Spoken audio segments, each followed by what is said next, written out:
O IBGE acaba de divulgar a taxa de desemprego no Brasil, que mais uma vez bateu recorde de baixa. Esse é um dos destaques do nosso site, o SBT News, sua fonte segura de informação. Bora então ver o que o destaque está dizendo para nós aqui no site? Desemprego cai a 5,2%, na menor taxa da série histórica, segundo o IBGE. E o dado veio mais positivo do que previa o mercado, inclusive, gente. Essa taxa foi calculada no trimestre encerrado em novembro de 2025, ou seja, no mês passado, o que representa a menor taxa da série histórica que foi iniciada em 2012. Quando a gente compara esse índice de desemprego com o trimestre móvel anterior, nós tivemos um recuo de 0,4 ponto percentual. Era, na época, 5,6%, agora 5,2%. Quando a gente compara com o trimestre móvel do ano passado, o mesmo trimestre móvel do ano passado, a queda foi também muito significativa e até mais, uma queda de 0,9 ponto percentual. Na ocasião, o índice de desemprego era de 6,1%. O que os economistas estavam esperando? Uma taxa de desemprego de 5,4%. Isso foi o que nos disse a mediana das previsões numa pesquisa que foi divulgada pela Reuters. Se veio 5,2%, um dado mais positivo do que previa o mercado. A população ocupada também teve recorde, com 103 milhões. Nós tivemos também queda do desemprego acompanhada de um aumento de 1,8% sobre o trimestre móvel anterior do rendimento real da população, chegando ao valor recorde de R$ 3.574. A taxa básica de juros, gente, segue em 15% ao ano, maior nível em 2 décadas, na tentativa de levar a inflação à meta contínua de 3%. E um dado como esse acaba pressionando ainda mais a inflação, né, Lúcio? Que notícia boa, hein, Lívia? Boa, mas final preocupa. Mas é ótima, não deixa de ser ótima. Exatamente. A gente convida, então, para analisar e comentar esses resultados do IBGE, o César Bergo, que é economista, sociólogo e professor de mercado financeiro da Universidade de Brasília. Bem-vindo, professor. Bom dia, Lívia e Lúcio. A minha felicidade aí com os dados, né? Você já vê que a minha alegria. Acompanha o Lúcio aí. Professor, o que o senhor destaca nesses dados divulgados hoje? Teve alguma surpresa? É de surpreender, porque a gente está observando a atividade econômica e no trimestre ela vem caindo. Então, era de se esperar que pelo menos ficasse estável o índice de desemprego, e não foi o que aconteceu, né? Reduziu mais uma vez. Isso é importante porque, concomitantemente com a queda do desemprego, você teve o aumento da renda também. Isso mostra uma força na economia que poderia estar bem melhor não fosse a taxa de juros de 15%, como a Lívia comentou.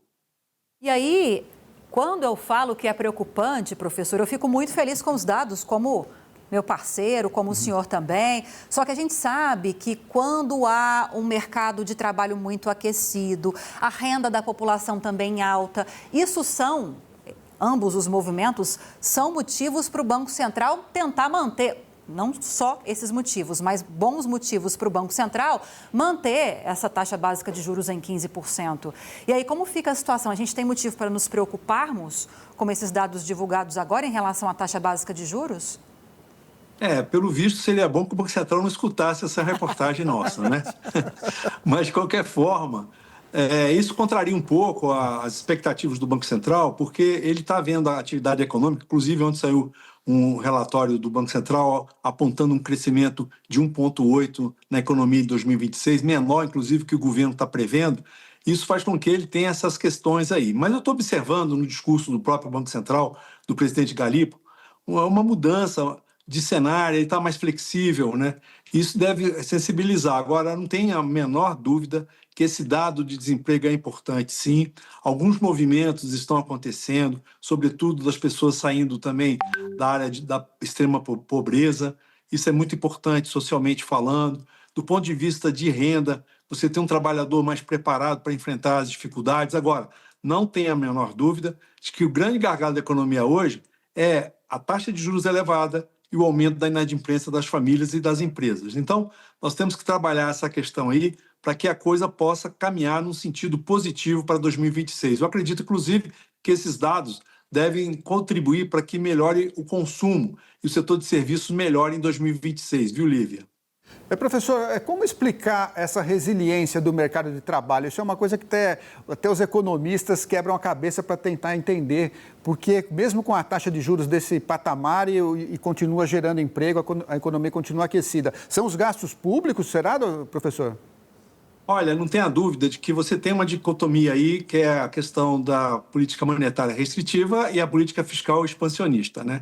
Então, o governo está gastando mais, sobretudo nos processos que a gente chama de assistencial, que é o Bolsa Família, e nós estamos observando a migração de pessoas que estão no Bolsa Família para o mercado de trabalho.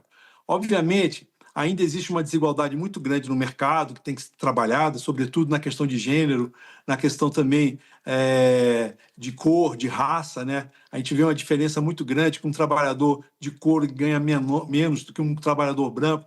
Tudo isso deve ser prática de uma política pública com vistas a reduzir a desigualdade. Isso é importante também no mercado de trabalho. Mas não resta dúvida de que acaba surpreendendo mesmo a análise, porque você tem um aspecto ligado à economia, mas a gente vê também o setor de serviços, o setor de agropecuária bem atuantes, aumentando a produção, e a indústria também acaba surpreendendo também no final do ano. Então, eu vejo que você está tendo uma melhoria, não só na oferta de postos de trabalho, como mostrou a pesquisa, houve um crescimento de 600 mil ofertas, novos postos, mas também na melhoria da renda. Isso significa que o trabalhador está buscando melhores salários, isso é muito importante, e a qualificação. Agora, o que a Lívia coloca é porque a preocupação do Banco Central é exatamente essa, porque você tendo um aumento de renda e também uma redução do desemprego, pressiona a demanda fica bem aquecida e a oferta pode não acompanhar. Então, isso pode gerar uma certa inflação. Mas eu acredito que, a partir de março, o Banco Central vai mudar o vetor e começar a reduzir a taxa de juros para o benefício de todos nós, viu, Lúcio e Lívia? E eu colocaria aí, para engrossar esse caldo também, professor, melhorando a vida do trabalhador e que pode ser uma preocupação para o Banco Central, o reajuste, o ganho real do salário mínimo e a ampliação da faixa de isenção do imposto de renda para quem ganha até R$5 mil mensais. Professor, muito obrigada pela participação. Nós conversamos com César Bergo, economista, sociólogo e professor de mercado financeiro da Universidade de Brasília. Ótima entrevista. Nos falaremos mais ao longo de 2026. Professor, obrigada. Obrigado, viu, professor? Um grande abraço e um feliz 2026 para vocês dois. E para todos aí também. Um abraço. Para nós. Obrigada, professor.